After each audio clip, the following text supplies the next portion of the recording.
Aujourd'hui, si l'on peut rouler, se déplacer, s'éclairer, travailler et bien d'autres choses encore, c'est grâce à l'énergie. Et cette énergie, elle est rare et précieuse. Évidemment, pour notre planète, l'idéal, c'est de produire des énergies renouvelables, comme celles qui proviennent du vent, du soleil, de l'eau ou encore de la biomasse. Mais la limite quand même, avec certaines énergies renouvelables, ce sont les caprices de la météo. Si le vent vient à manquer ou que le soleil se cache, il faut alors compenser rapidement la baisse de production, et ça, on sait faire. Et à l'inverse, lorsqu'il y a beaucoup de vent et beaucoup de soleil pendant quelques jours, il peut y avoir une surproduction locale d'énergie électrique. Aujourd'hui, ces surplus de production sont malheureusement perdus. Pourquoi ? Parce qu'on ne sait pas stocker l'électricité en très grande quantité pour s'en servir lorsqu'on en a besoin. Pourtant, il y a une solution. Et cette solution, c'est le gaz.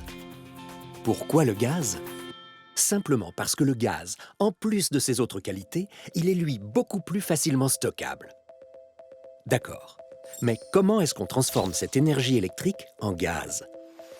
Par électrolyse. Le principe, c'est de faire passer le surplus d'électricité dans de l'eau. Le courant électrique va casser les molécules d'eau et séparer l'oxygène de l'hydrogène.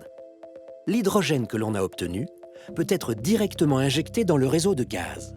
Il va alors se mélanger parfaitement au gaz naturel. Et c'est cette transformation du courant électrique en gaz que l'on appelle « power to gas ». On annonce déjà des excédents d'énergie dans le système électrique. Et dans les 30 années qui viennent, la France va continuer de développer des sources d'électricité renouvelables pour assurer sa transition énergétique.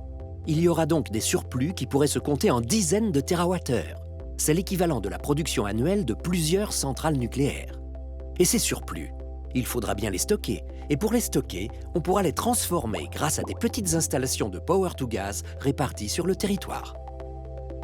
Et on va aller encore plus loin, en associant l'hydrogène avec du CO2, du gaz carbonique, pour obtenir du méthane de synthèse. C'est ce que l'on appelle la méthanation. Imaginez une usine qui rejette du CO2 dans ses fumées. En le récupérant, on va pouvoir le transformer pour obtenir du méthane. Le méthane est injecté dans le réseau de gaz auquel l'usine est raccordée et hop, on crée ainsi une véritable boucle. On a recyclé du CO2. Et tout ça en s'appuyant sur un réseau de gaz qui est déjà construit et prêt à accueillir toute cette énergie. Le power to gas, c'est donc le lien qui permet de connecter les réseaux de gaz et les réseaux électriques pour stocker l'énergie et réussir la transition énergétique.